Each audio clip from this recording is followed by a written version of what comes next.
संविधान निर्माता बाबा साहब अंबेडकर आज आदिवासी अंचल झाबुआ में भी याद किए गए। झाबुआ में कलेक्ट्रेट और जिला न्यायालय के सामने स्थित अंबेडकर पार्क में पहुंचकर कांग्रेस, बीजेपी और अन्य समितियों से जुड़े लोगों ने बाबा साहब अंबेडकर को नमन किया, पुष्प चढ़ाए, श्रद्धांजलि दी और बाबा साहब अंबेडकर के कामों को याद किया गया। इस अवसर पर बीजेपी सांसद गुमान सिंह डामोर ने क्या कहा वो सुनिए और तस्वीरें देखिए कि किस तरीके से शहर में कार्यक्रम आयोजित किए गए। भारतीय समाज में बाबा साहेब अंबेडकर बहुत बड़े समाज सुधारक के रूप में जाने जाते हैं। संविधान समिति के अध्यक्ष और हमारे देश को दुनिया का सर्वश्रेष्ठ संविधान देने वाले बाबा साहब की आज 132वीं जयंती है। इस अवसर पर मैं सिर्फ इतना ही कहना चाहता हूं कि बाबा साहब के जो संदेश थे उनको हमें समाज के अंतिम व्यक्ति तक ले जाना है।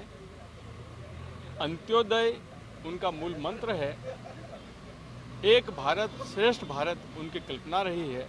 ऐसे में विशेषकर भारतीय जनता पार्टी का प्रत्येक कार्यकर्ता, जिसमें मैं भी सम्मिलित हूं, हम समाज के अंतिम व्यक्ति तक पहुंचेंगे और उनका संदेश पहुंचाएंगे। एक बात आपने कही कि अगर बाबा साहब नहीं होते तो बाकी सब होते, पर मैं यहाँ नहीं आता। नहीं, बाकी के बारे में तो मैं नहीं कह सकता हूँ, पर मैं तो आरक्षण की वजह से ही आगे बढ़ा हूँ और मेरे जैसे करोड़ों अनुसूचित जाति और जनजाति के लोगों को आज सम्मानपूर्वक जीवन जीने का अवसर मिला है, वो बाबा साहब की वजह से ही मिला है। तो हम उनकी इस अनुपम देन को जीवन में कभी नहीं भूल सकते।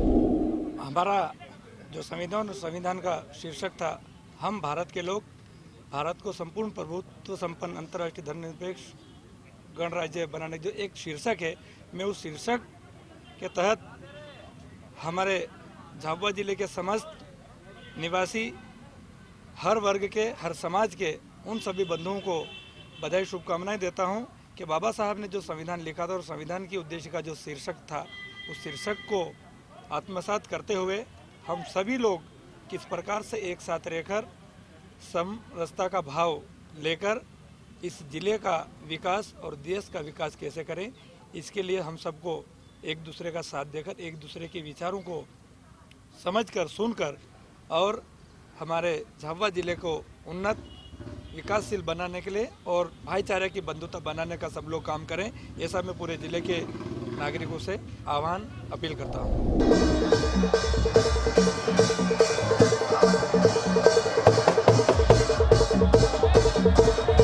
साधन है, एक माध्यम है जिसके द्वारा हम नवनिर्माण कर सकते हैं। वो सकारात्मक रूप में, सृजनात्मक रूप में और विकासात्मक रूप में। वही है कि हम शिक्षा लें। और दूसरी बात कही बाबा साहब ने सर्वप्रथम कि हम एक बन करके रहें। भारत की विशेषता है, जब विशेष परिस्थितियां आती है तो हम अनेक भी एक हो जाते हैं। हमारा इतिहास गवाह है इस बात के लिए कि हम, भारत की विशेषता है, भारत के संविधान की विशेषता है कि अनेकता में भी एकता है। अगर हमारे ऊपर, बाबा साहब ने एक बात कही है कि धर्म और जाति और व्यक्ति विशेष ये श्रेष्ठ नहीं होता। श्रेष्ठ होता है मानव को विकास के रूप में समान अवसर दे करके कानूनी व्यवस्था, इंसानियत और भाईचारा निभाना। ये केवल बोलने की बात नहीं है, ये कथनी, और बाबा साहब का ये मतलब था कि हमारी कथनी और करने में अंतर नहीं होना चाहिए। ये उनके गुरु महात्मा ज्योतिबा फुले ने उनको ज्ञान दिया है। ये कुछ लोग मानते हैं कि भारतीय संविधान उधार का थैला है या फिर भानुमति का कुनबा है। जब जब दुनिया के किसी भी कोने में मानवता के लिए कोई दस्तावेज लिखा जाएगा, तब तब भाईचारा, धार्मिक एकता, मानव मात्र के लिए प्रेम और सहानुभूति की बात लिखी जाएगी। और यही बात बाबा साहब अंबेडकर बाहर से सीख के आए थे। ध्यान दीजिएगा, बाहर से सीख के आए थे कि दुनिया में, भारत में जो व्यवस्था मुझे दिखाई दे रही है वो व्यवस्था दुनिया के और किसी कोने में नहीं है। ये जातिवाद का जो दंश है वो दुनिया के और किसी कोने में मुझे नजर नहीं आता।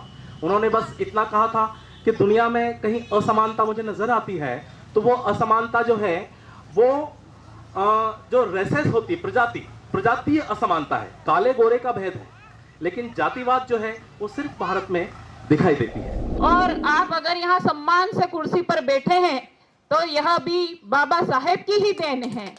और अगर हम इस मंच के नीचे संगठित होकर, एक होकर बैठे हैं तो ये भी संविधान की शक्ति है।